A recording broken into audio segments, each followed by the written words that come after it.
Although this may be true, don't get it confused with possessiveness, because I had a situation where I didn't want to be with a guy no more because of his anger issues. I was dealing with it for 2 years, and I started seeing it progress into something worse, which I had to keep reflecting because my mind was putting myself in safety mode. Like my consciousness kept telling me, if you don't get out of this situation, you're going to end up dead.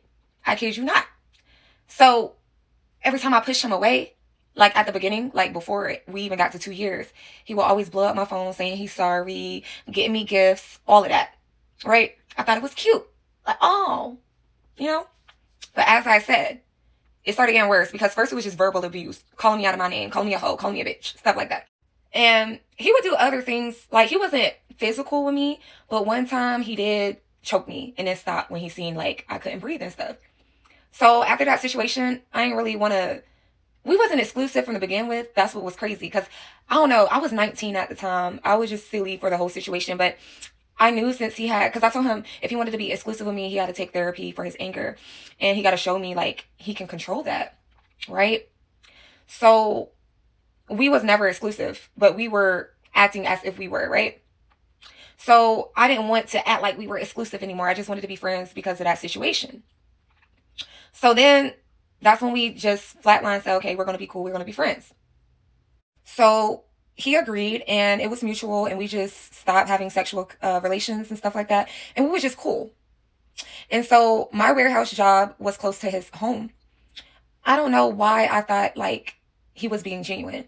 But I asked him, I said, well, since you're close to my job, can I stay over sometime? And he said, yes. Okay, cool. So one day I'm laying in his bed on my phone and something told me to turn. I turn. This man is trying to like zoom into my phone to see if I'm texting anybody. So after that, since he got caught, that's when he started acting very aggressive, telling me, let me see your phone, let me see your phone. I'm like, no. He like, let me see your phone. I'm like, no. Because although I'm not entertaining nobody, there are people in my DMs flirting and all of that, and I don't want no issues, period. Because I knew like he had anger issues, but I seen him in therapy and stuff, so I thought things were fine. So then that's when I tried to leave. He poured all my stuff out my bag on the floor, and he cocked the gun at me. You don't understand. This is why I believe in Jesus, because I called out to him like, why me? And after that, like, he slowly put his gun down after pointing it at me, and he said sorry. He apologized. He seemed remorseful, and that just made me think like, wow. But after that situation, I stopped talking to him for 2 months. And then he said he'd been doing really well in therapy, da da da. And I should have known, mind you, I'm 19. My mind not there yet. I should have known something was off. Because, like, why are you still texting me so much or trying to call me and get in contact with me? Like, I wasn't thinking much of it. But I was like, you know what? We can still hang out. We can still be friends. But we got to hang out in, like, public places. Like, I'm not going to your home. So that's what we would do.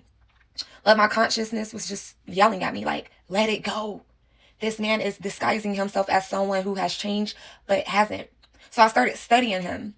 And when we was out in public, I forgot what happened. And he tried to act cool. But I could see, like, I'm not going to say a demon. Like, I could just see the spirit behind, like, I don't know how to explain.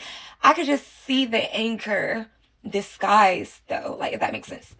So after that, I cut it all off, like, immediately.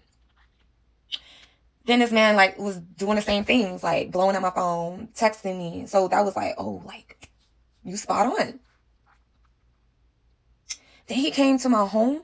Mind you, I moved on by then. He came to my home, knocked on my door. I looked out the peephole. I didn't see nobody. I heard a knock again, looked out the peephole. And then I just kept looking at the peephole because I'm like, there's nobody there. Then I saw, like, a hand. So I'm like, it must be a child. I opened the door. It's him. It's him. Shit scared me so bad. I'm like, no, I'm too young. I am too fucking young, bro. So then I slumped the door so quick. I called the motherfucking cops. They gave me resources. I called one of the shelters. Lady like, oh, we're full. These people don't care. I tried to get a restraining order. It was so hard because I don't know why I didn't know. I knew how to get to his home by heart. And I just like, I knew how to get to his home by heart. And I forgot his address, if that makes sense. Like, I know where he stayed. I know how to get there, but I just did not know his address. So since I didn't know his address, the lady like, we cannot, give him a restraining order because you got to have an address of where he work or da da da da. So yeah, but I had to ignore him for a very long time for him to leave me alone. So ladies and gentlemen, don't get it confused, because guys go through the same thing as women as well. These women be possessive too. Don't get love and possessiveness confused. Don't get it confused.